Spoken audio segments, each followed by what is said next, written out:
Com muito prazer, recebendo no meu canal o Dr. Paulo Lotufo, conheço desde os anos 1970, hein? Epidemiologista da Faculdade de Medicina da USP, professor, com muito prazer recebendo, mas no momento tenebroso, dramático, eu acho, dentro do campo da história política brasileira, republicana, é um momento mais dramático, doutor Lotufo. Então, primeiro agradecendo a gentileza de ter aceito o convite. Eu sei que é uma pergunta, uma espécie de Deus e sua obra, mas como é que nós chegamos numa situação tão grave como agora, nessa segunda quinzena do mês de março, tendo em vista a gravidade da epidemia que foi crescendo ao longo de 2020 para chegar nesse ponto de hoje? Obrigado Tá por ter bom. aceito o convite. Tá. Obrigado, Vila, por nos reencontrarmos, né? Quer dizer, quem poderia imaginar 40 anos que nós vamos estar aqui, né? Depois de tantas vitórias, né? Anistia, Constituinte, tantas coisas que a gente conseguiu, e nós estamos É aqui verdade. discutindo isso. Bom, eu acho que a gente tem que pegar aí a questão toda da pandemia. Acho que tem uma questão histórica importante, mas eu acho que tem um princípio que é muito importante.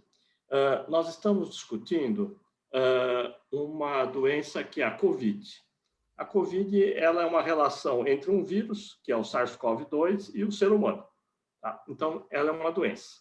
Bom, mas está cheio de doenças por aí. Quer dizer, a gente pega um tratado de medicina, tem várias relações aí de vírus, bactérias, fungos.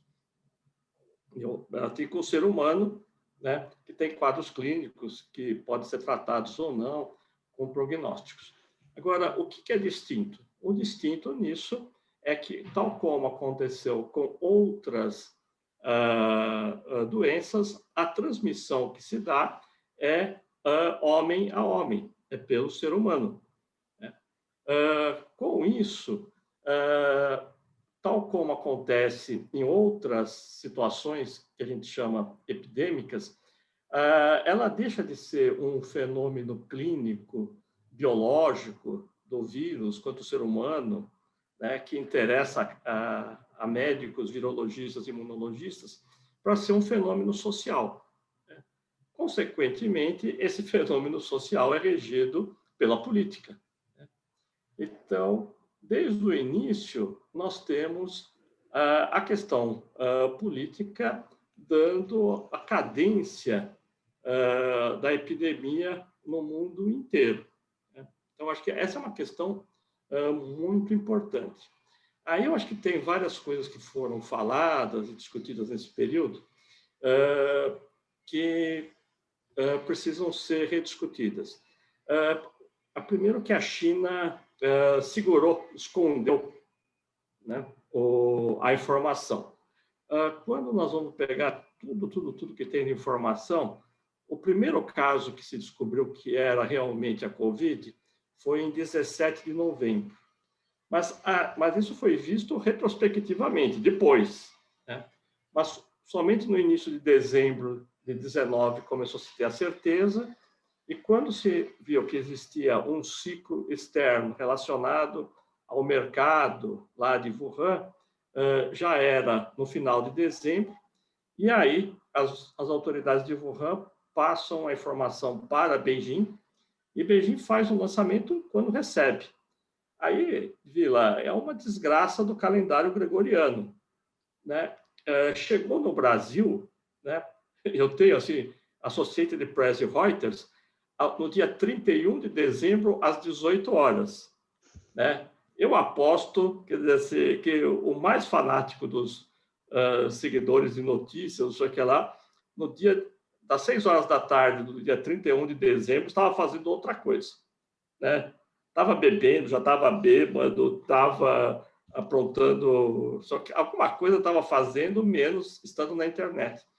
Tanto que essa notícia vai no dia 1º, não existe notícia no mundo inteiro, né? Não houve repercussão, porque 31 de dezembro ninguém presta atenção nas coisas. No dia 2 começa a aparecer algumas notícias, no dia 3 os americanos bombardeiam o aeroporto de Bagdá e mata o general da Guarda Revolucionária. Aí, durante uma semana, todo mundo achou que nós teríamos uma guerra nuclear. Lembra disso, né? Isso estava acontecendo, Lembro. né? Então, e até então, ninguém estava dando muita atenção ao que estava se passando. Para não falar que estava todo mundo fora da internet, um pequeno laboratório perto de Boston, a Moderna, eles viram a notícia, já sabiam mais ou menos do que poderia ser e já começaram a trabalhar imediatamente com a ideia da vacina.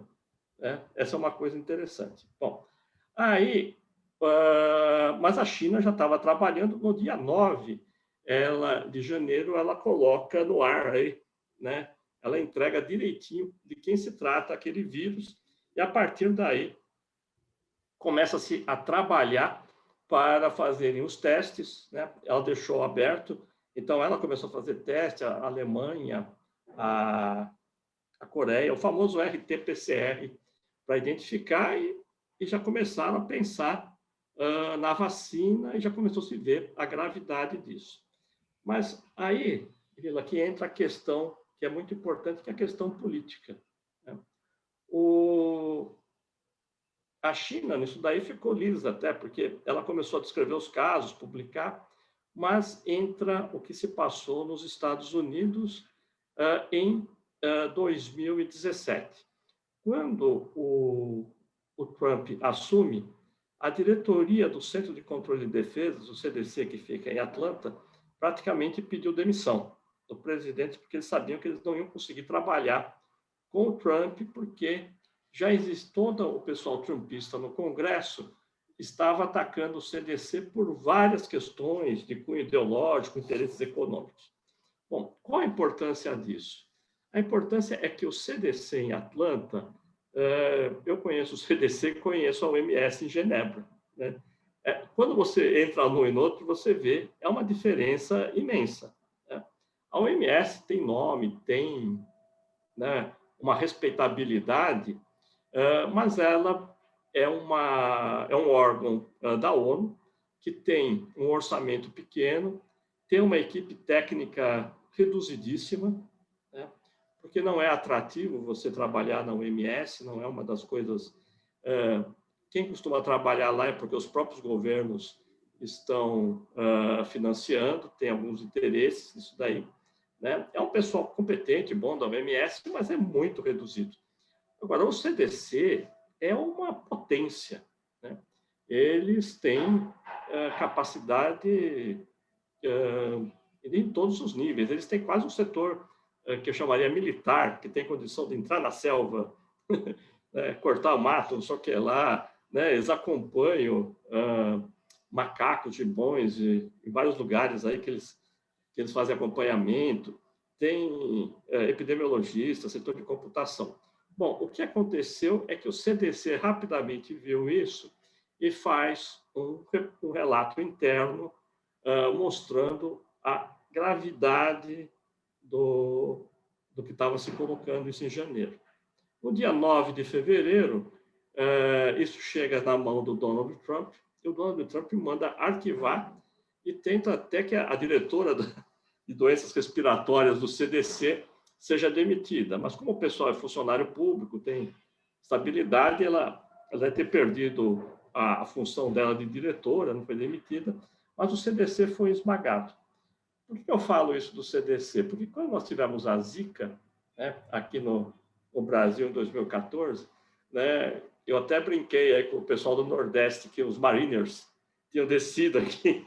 Né? O pessoal do CDC veio para cá, porque o Jarbas Barbosa, que estava no comando disso aqui em Brasília, um excelente epidemiologista, pediu auxílio do mundo inteiro, e os caras desceram aqui e colaboraram muito. Né? Então, esse foi o primeiro grande fato político, né, que a gente precisa entender onde nós chegamos. Porque se os Estados Unidos tivessem tido uma política bastante firme, né, e não negacionista nesse período, nós teríamos segurado muito, mas muito mesmo, a doença. Né? E aí nós tivemos outros azares. Né? O segundo lugar que foi atingido foi o Irã. O Irã falava que era tudo mentira, uma guerra bacteriológica. Né? chega na Itália, né, cai justamente na Lombardia, e temos um azar de um jogo do Atalanta, que é transferido para Milão, né? E todo mundo, Exato. né? E volta, Bérgamo fica aquele negócio. E aí, o prefeito de Milão versus o governador da Liga Norte, eles não se entram, não tem acordo, mas tem um acordo contrário a todas as medidas, né? E a Lombardia fica aquilo lá e vai se espalhando. Aí é interessante uma observação que a Liga Norte está também governando a região do Vêneto. Mas o Vêneto não teve isso, né? Ou seja, a questão não é só política, não. Quer dizer, é ter alguém que tenha noção, que saiba implementar as questões necessárias. Bom, aí aqui no Brasil, é interessante, as primeiras declarações do Bolsonaro, elas eram declarações que eu chamaria assim, hesitantes, em cima do muro, vamos ver, né? Até de uma certa forma correta para um dirigente que assim não queria colocar pânico. Mas ele vai, no início de março, ele vai para a Flórida, né? É o famoso comitê, com 15 pessoas, né? E o chefe da SECOM está contaminado, vai lá, passa, né? Tudo aquilo lá. E ele volta, né? A partir daí, o posicionamento do Bolsonaro é exatamente a do Trump, né? Batendo no mesmo diapasão, né? De que é uma gripinha, e que depois vai ter tratamento, que não tem que fazer nada. E aí, então, nós vivemos, né, uma situação, Vila, que foi que é muito interessante, que eu chamo aí de uma guerra vetorial, né? Para quem se lembra aí dos vetores, né? Você tem um vetor que se instalou no Ministério da Saúde, nos governos de Estado, assumido por aquilo que seria, vamos dizer assim, a academia, a ciência, o mainstream da imprensa, uma parte considerável do Congresso, a favor do distanciamento social como sendo a grande medida. E um negativismo por parte do Bolsonaro, alguns governadores, e também dentro aí de vários empresários. E é interessante é que esse vetor ele foi muito importante no início, porque aqui em São Paulo, né, aliás, essa é uma questão importante, o vírus entrou em 3 locais, São Paulo, Rio e Fortaleza. E aí, o Rio trouxe em São Paulo. E São Paulo começou a espalhar por São Paulo e Rio por avião para outros locais. E aí nós temos, então, aqui em São Paulo, as medidas eram para começar no dia 24 de março. Mas no dia 17 e 18 estava tudo parado. Quer dizer, a resposta que a população de São Paulo deu foi muito forte, extremamente positiva, e teve um impacto muito grande em cortar o início da pandemia. O Rio de Janeiro também saiu bem.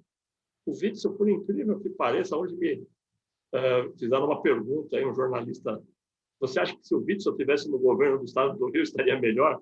Né? Eu tive que falar sim. Né? É meio difícil falar um negócio desse. Né? Mas eu falei sim. O governador do Ceará também, né, com recursos ínfimos perto de São Paulo, também soube trabalhar bem.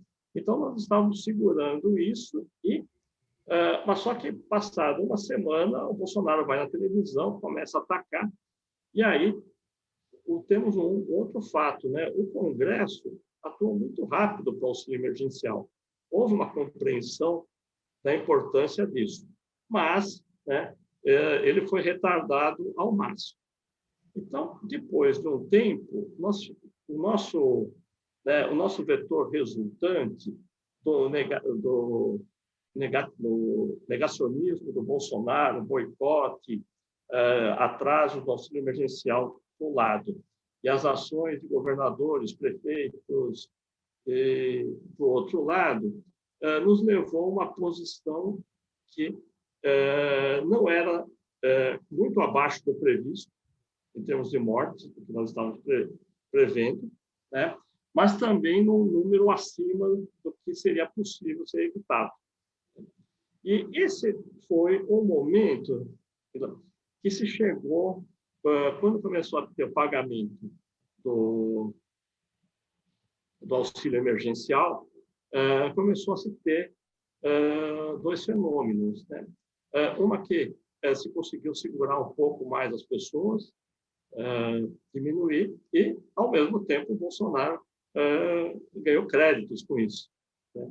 E aí ele resolveu, então, aí, atacar o STF, fazer todas aquelas coisas nesse período. Mas aí o que aconteceu, né?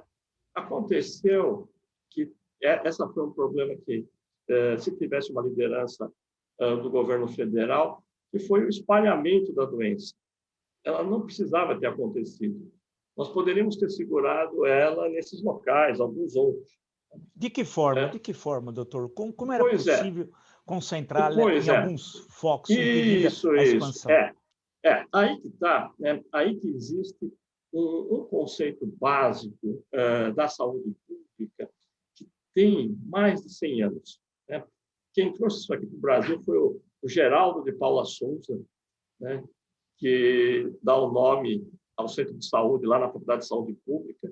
O Geraldo de Paula Souza, ele era genro do Arnaldo Vieira de Carvalho, o doutor Arnaldo, e que era o diretor da Faculdade de Medicina e que envia o Paula Souza para ir para os Estados Unidos para montar um Instituto de Higiene, né? E nós montamos o nosso junto com a Johns Hopkins, que também estava montando, e ele vem para cá e ele traz uma proposta de controle de doenças infecciosas que funcionou muito bem para a tuberculose e para a hanseníase, que chama-se o contato e rastreamento. Então, é o seguinte, você tem um caso, bom, se você tem um caso, é porque ou alguém passou esse caso para essa pessoa, ou esse caso passou para essa outra pessoa. Então, você vai atrás do contactante, né?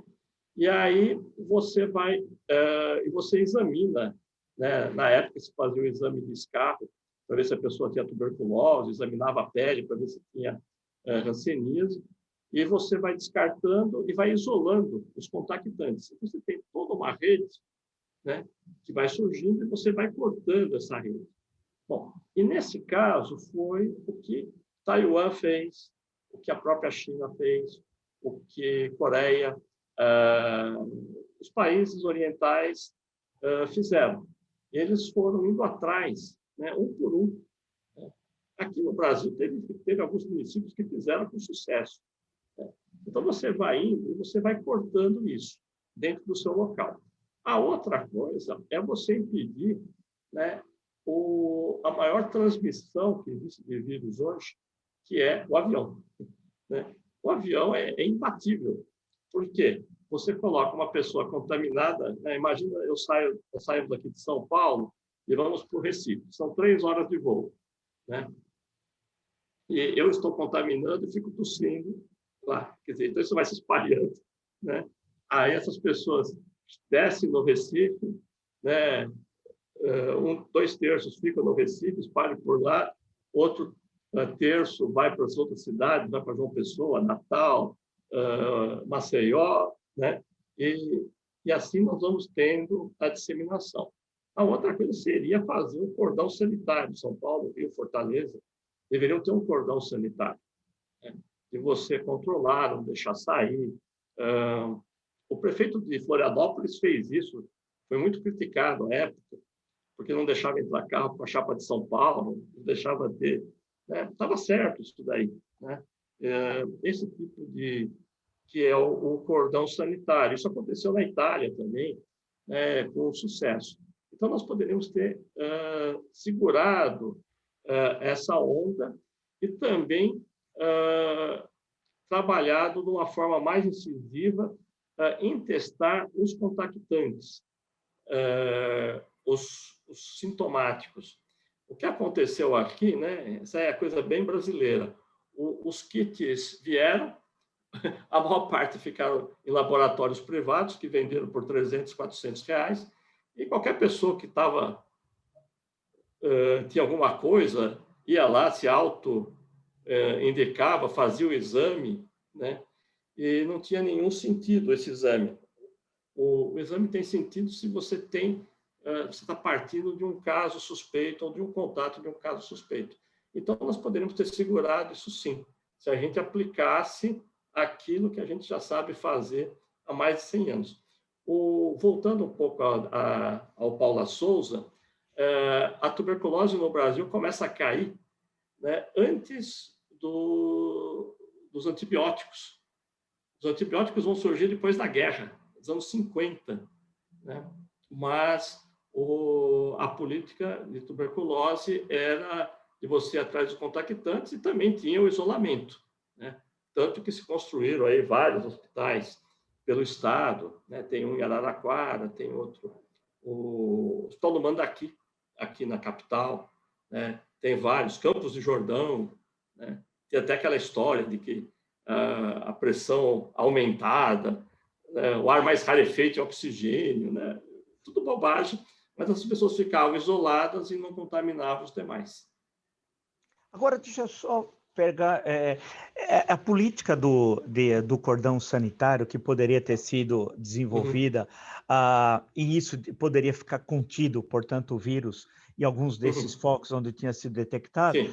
Era possível ser feito, mas não passaria necessariamente, já que o Brasil é um país de dimensões continentais, pelo governo federal, ou seja, ter uma coordenação que viesse de Brasília junto com os estados, e isso parece que não ocorreu, ou estou enganado? Sem dúvida, Mila, sem dúvida.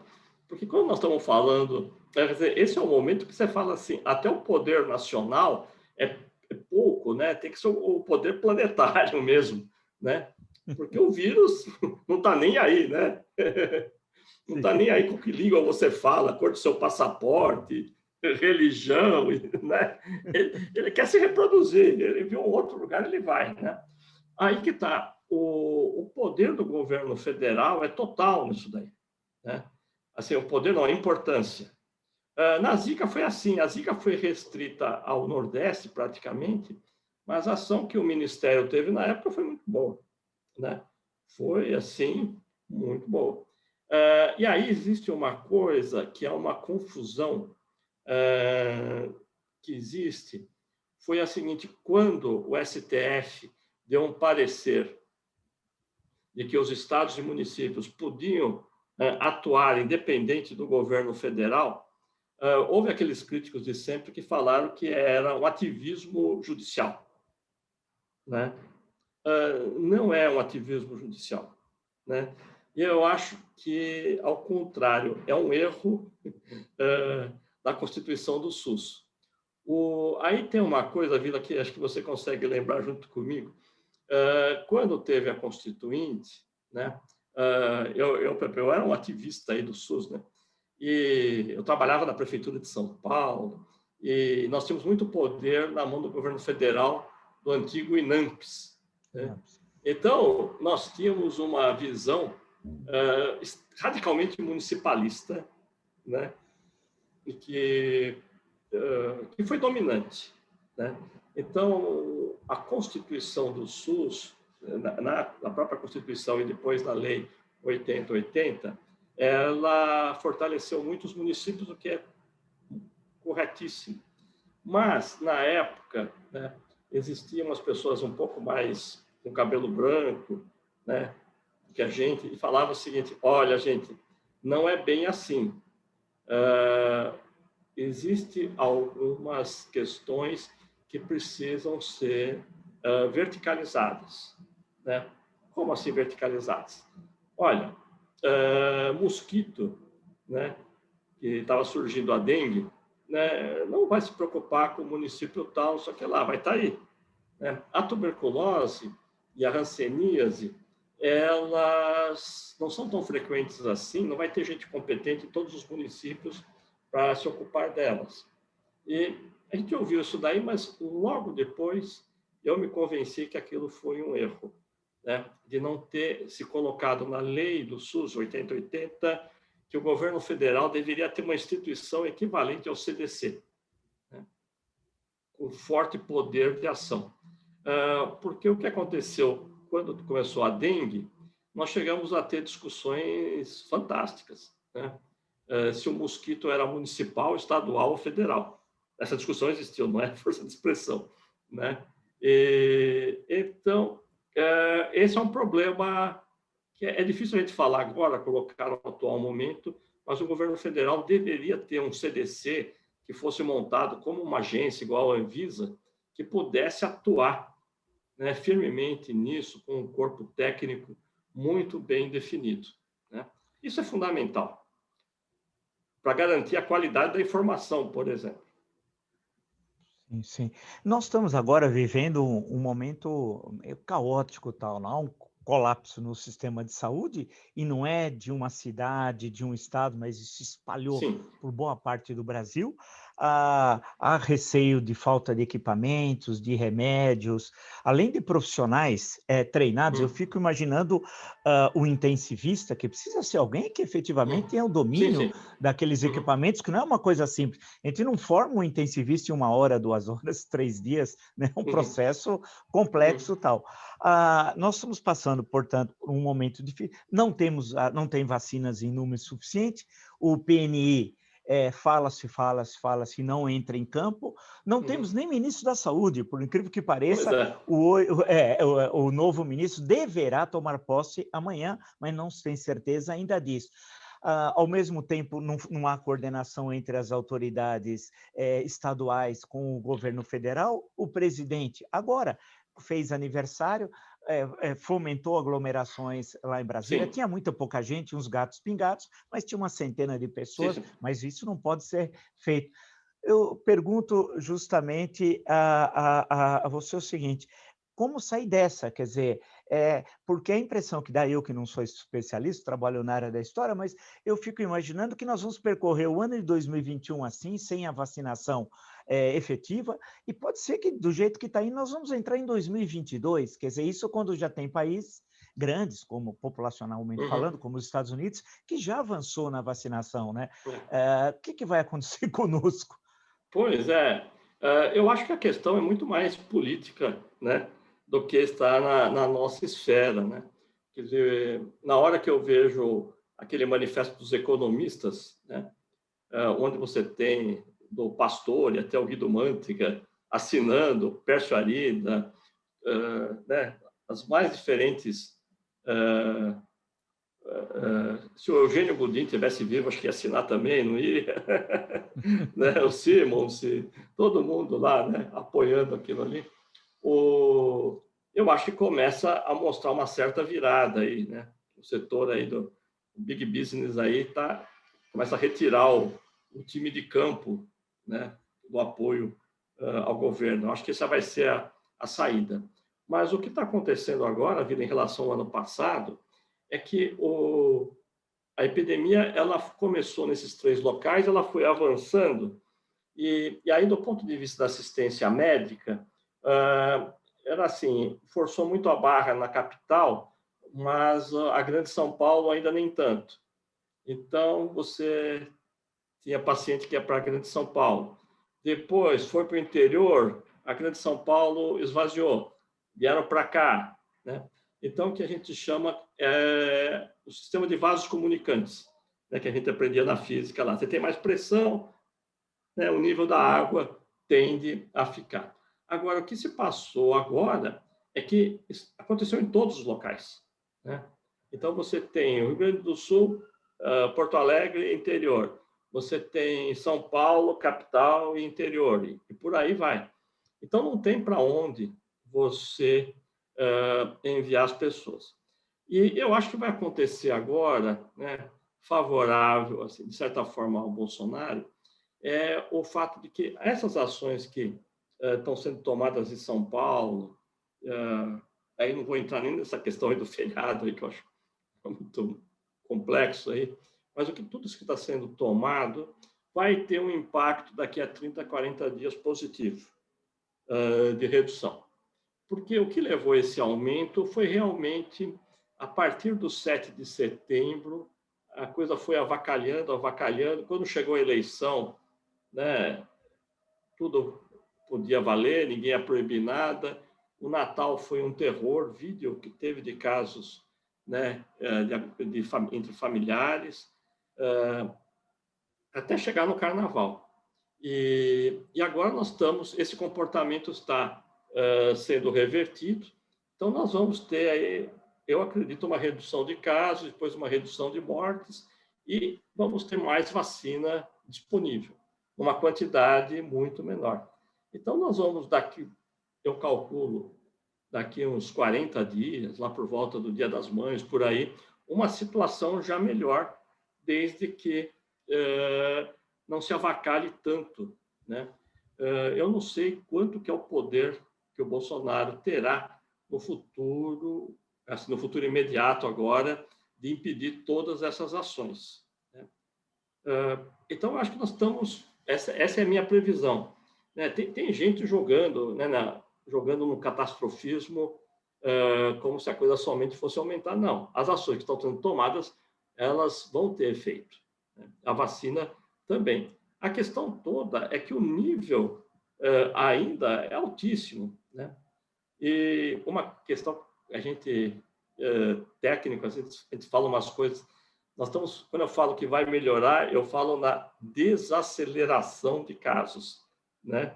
Não significa necessariamente no aumento de casos, né? Então, os casos vão estar aumentando, né, proporcionalmente em relação ao tempo anterior, muito menos, mas eles vão estar aumentando e ficando no valor alto, né? Então, essa é uma questão. Para mim, maio, nós já vamos ter uma boa desacelerada da curva, já com uma certa redução, né, se tudo que estiver acontecendo agora for bem encaminhado. Abstraindo, né, dentro da sua análise, a questão política, né, que se Sim, ao sim. mesmo tempo tivermos que aí já é uma outra esfera fora do campo da saúde, né, se tivermos um agravamento da crise política por alguma questão do presidente da República, confrontando-se com as instituições, ontem mesmo ele falou que outra vez ele deve obediência ao povo e às Forças Armadas. Quem colocou ele no governo foi Deus. Não, quem colocou foram os eleitores, né? Então, aí já é uma outra coisa fora da sua interpretação. Exatamente. Quer dizer, você está colocando a questão no campo da saúde. O que é possível? Eu sei que ainda nós estamos nessa situação ainda terrível, vamos esperar que realmente a aceleração diminua da pandemia, aprender com tudo isso que está ocorrendo para daqui para frente, que infelizmente dizem alguns, não sei também se eu estou sendo correto ou não, me corrija, que poderá ocorrer também outras pandemias. Sim. O que nós podemos aprender com tudo isso para nos proteger de outras pandemias? Sim. Nós tivemos a primeira gripe aviária, a SARS-1, lá no início dos anos 2000, que ela ficou restrita à China e a Toronto, a região de Toronto, lá pela imigração chinesa. Depois tivemos a MERS, que foi no Oriente Médio, né? Aí aquela história, Vila, desde que o homem... a gente sempre falava que o Neolítico, né, ele trouxe todas as doenças, né? E é um fato mesmo, né? Até aquilo que a gente chama das civilizações pré-neolíticas, né? Que é uma certa contradição falar isso, mas que é quando você começa a ter as primeiras doenças. Enquanto nós éramos caçadores e coletadores andando, né, o homem tinha um problema de ser presa de animais, né, de ser vítima de acidentes e principalmente da fome, né? Por isso que ficava vagando pelo planeta inteiro, né, à procura de locais onde houvesse alimento. No momento em que o homem vai lá para o crescente, né, e começa a ficar sedentário, começa a ter plantação, né, e logo depois, um milênio depois, a domesticação de animais, né, começam as primeiras epidemias. Uma delas é a peste bubônica, a famosa peste negra, A peste negra, ela começa nos primeiros aglomerações, não, nas primeiras, nem sei se vilarejos, a gente pode falar, da humanidade. Por quê? Eles têm o trigo, né? E precisa guardar o trigo, né? E existe o celeiro. E não só o homem é migrante, mas o rato também é migrante, né? E está passeando pelo mundo, mas ele vai vivendo no meio do mato, né? Ele come alguma coisinha, mas a maior parte das vezes ele é preso, ele não consegue progredir. Quando ele chega lá e vê um celeiro, né? Nossa, melhor dos mundos, né? Então, os ratos começam a se reproduzir. E aí o homem já circulava e ele traz lá do Oriente, da região lá do Quirguistão, o Uzbequistão, aquele pedaço da Ásia Central, né? Ele traz um vírus que é endêmico, uma bactéria dentro de uma pulga que é endêmica, né? Que é a Yersinia pestis, e essa passa a contaminar os ratos que estão nos celeiros, e aí você começa a ter as pestes que vão acontecendo, né? Assim, pela peste bubônica. Quando o homem começa a domesticar os animais, ele pega a doença dos homens, dos animais. Então, a tuberculose, ela veio do gado, o sarampo veio do gado, a gripe, né? A gripe, ela veio do porco e vem também das aves. O resfriado do cavalo, né? Pelo convívio que você vai tendo. E aí aquela coisa que, né, você deve ter explicado já várias vezes aí na história, né? A população europeia, por milênios, foi tendo contato com esses vírus, né? Com esses patógenos, foram desenvolvendo imunidade, e quando essas doenças chegavam às Américas, foi a catástrofe que se passou, né? Então, essa história, quer dizer, o homem sempre vai estar criando problemas para ele mesmo nas suas atividades, né? Então, todas as doenças são provenientes da ação do homem. Isso vai acontecer, e nós temos que ficar cada vez mais atentos a isso. Agora, nesse caso, né, pegando assim, eu acho, quer dizer, hoje eu estava vendo uma reportagem aí falando que o home office foi tão intenso no mundo que se calcula que metade dos escritórios nos Estados Unidos, já se fala isso em São Paulo também, ficaram fechados, né? Eu sei aqui em São Paulo que tem lugares assim que acabou o contrato, já devolveram o prédio, tem prédios praticamente vazios aí na região Berrini, 9 de julho já, né? Então, nós temos que repensar as cidades dentro de uma perspectiva mais saudável. Por exemplo, nós tivemos uma coisa que foi o fim do comércio de rua, né? E a criação de shopping centers, né? Assim, uma coisa, né, que eu sempre achei assim bastante claustrofóbica, horrível, sei lá. E o comércio de rua, né, sendo praticamente destruído, acabado, né, que acabou com a convivência entre as pessoas. Essa, por exemplo, é uma das coisas que a gente tem que repensar nas cidades, né? Por que nós temos que ter grandes clubes, condomínios, né? Não podemos ter praças bem equipadas, né? Onde as pessoas possam fazer seus exercícios junto com os outros, de uma forma comunitária. Eu acho que esse é um dos pontos que nós vamos ter que pensar muito. E a outra coisa, Vila, que a gente, eu como professor, como você também, você já deve ter tido um incômodo muito grande com a arquitetura das escolas, né? Eu tenho uma bronca imensa. Tem algumas salas de aula que fazem tudo plano, você não consegue ver ninguém, né? Essa é uma outra coisa que tem que se repensar muito, né? A arquitetura das escolas, né? Elas não só do ponto de vista de propiciar um ensino mais adequado, presencial mais adequado, como também de ser uma coisa que tenha critérios de segurança muito mais bem estipulados, né? Eu acho que esse é o nosso futuro aí, quer dizer, de uma forma, sabe, resolvendo isso daqui a um ano, por aí, né? Se a gente quiser repensar a sociedade, nós temos que repensar muito nisso, né? Mais vida comunitária, aberta, menos locais reclusos, né? Essa, para mim, é uma das lições que nós temos aprendido aí durante a pandemia.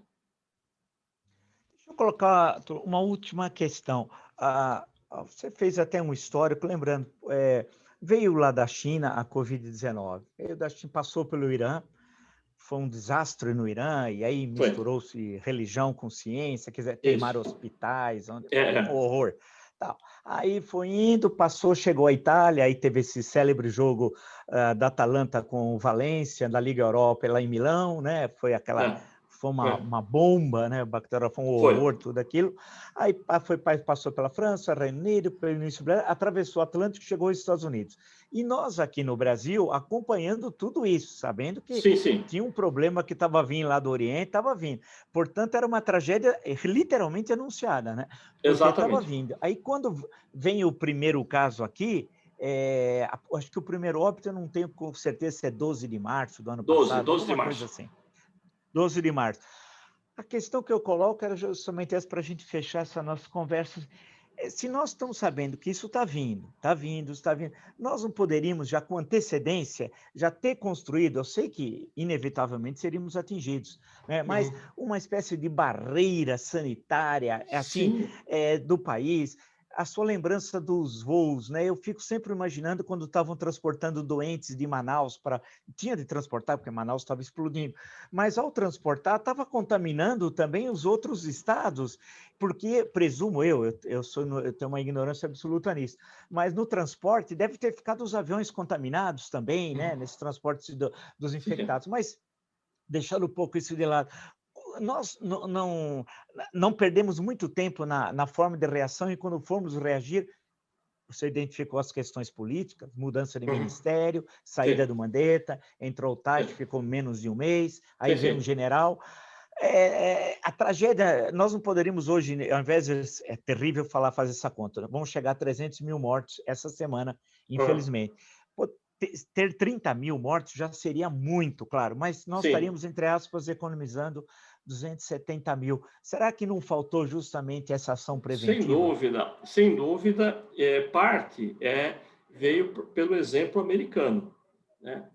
Eu estava em fevereiro nos Estados Unidos, eu estava lá no Arizona, que já tinha uns 10 casos, e estava todo mundo lá numa boa, não falava nada, né?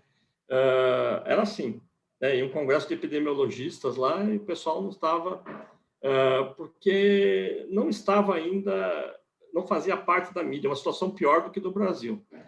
Eu saí no dia 6 de março, saí de Fênix, fui para Chicago, não tinha um aviso sobre a pandemia nesses dois. Cheguei em Guarulhos, por incrível que pareça, tinha um negocinho ali, mais ou menos, né? Mas era muito pouco.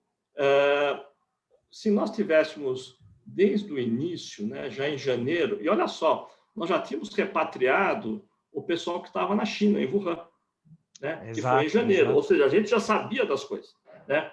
Se a partir daí nós tivéssemos já em janeiro, né, feito, né, um controle rigoroso, e não pensando só na China, pensando em tudo, né? Um controle rigoroso dos aeroportos, seguindo critérios rígidos de limpeza do avião, né?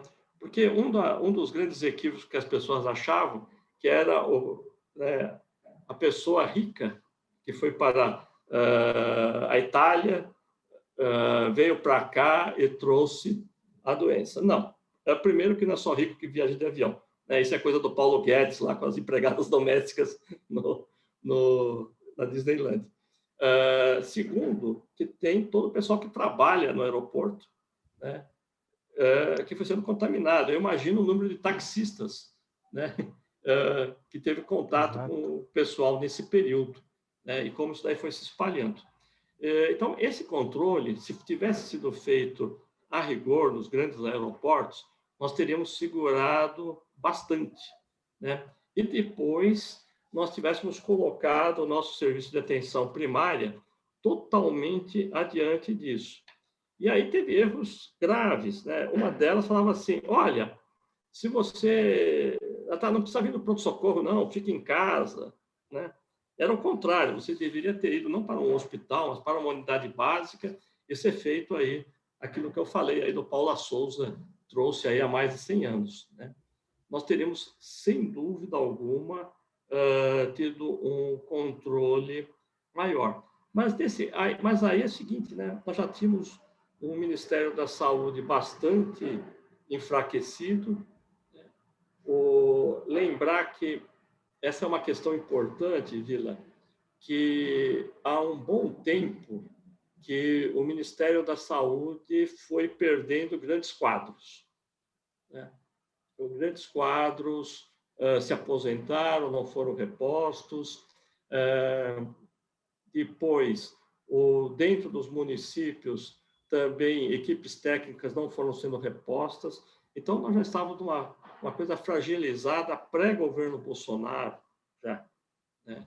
Uma coisa que já tinha um bom tempo, já estava acontecendo isso. Tanto que já tinha queda na cobertura de vacinação já desde 2012, 13, mais ou menos, a gente já estava observando queda nisso daí, né? Então, nós também estávamos meio fraquejados. Mas, se nós estivéssemos com o espírito que teve aí em relação à Zika, né, que foi em 14 até, né?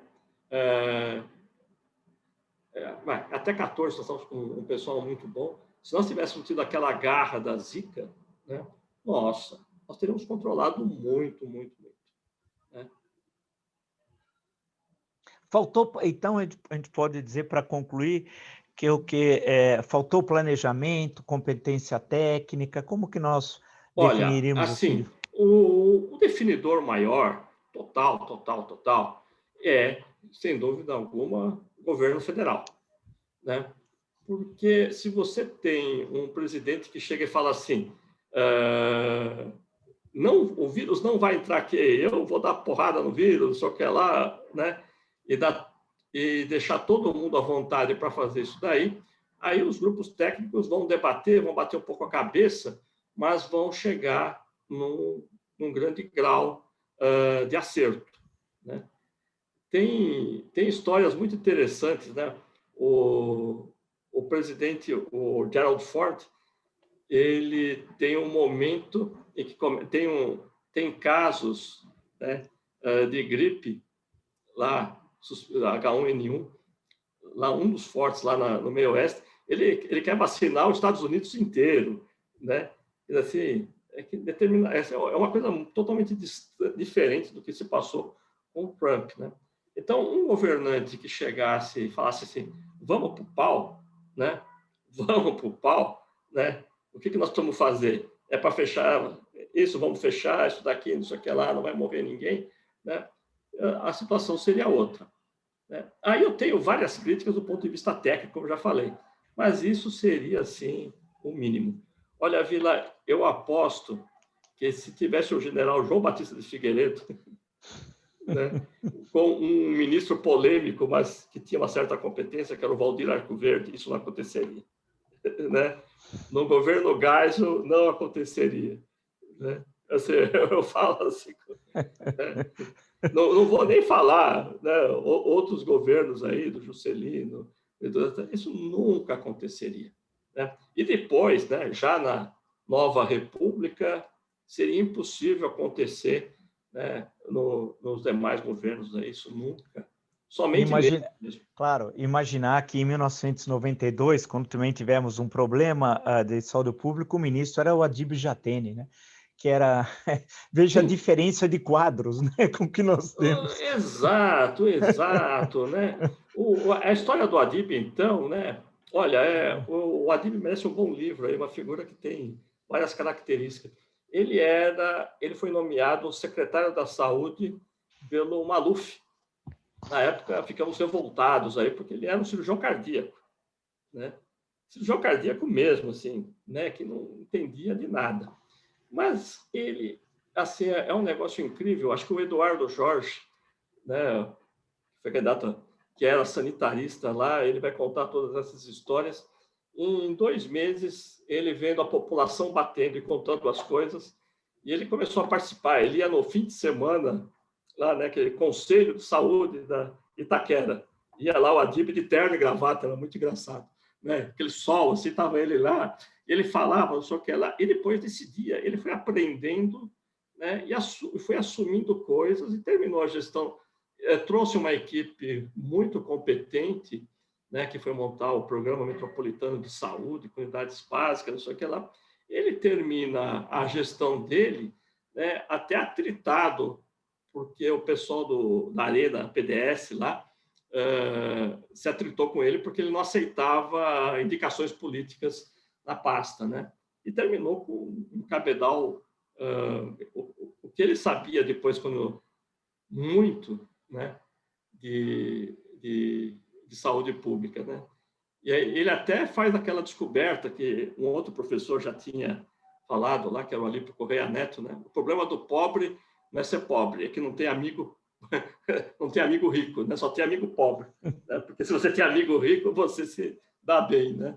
Então, quer dizer, o Adib, outros aí que estiveram, quer dizer, nós tivemos o Roberto Santos, que morreu agora recentemente, né? Que foi governador da Bahia, no Geisel, Exato. mas que também foi um ótimo. Nós tivemos uma pessoa que morreu, que foi o Albuquerque, que era lá do Rio Grande do Sul, um excelente administrador hospitalar, que também fez um grande trabalho no Ministério. Né? Se você falasse que, nesse período, quem foi o pior ministro, eu diria, e falava assim, nossa, com esse cara a coisa iria muito bem. Não estou nem falando do Adib, não estou falando de outras pessoas que passaram por lá muito competentes.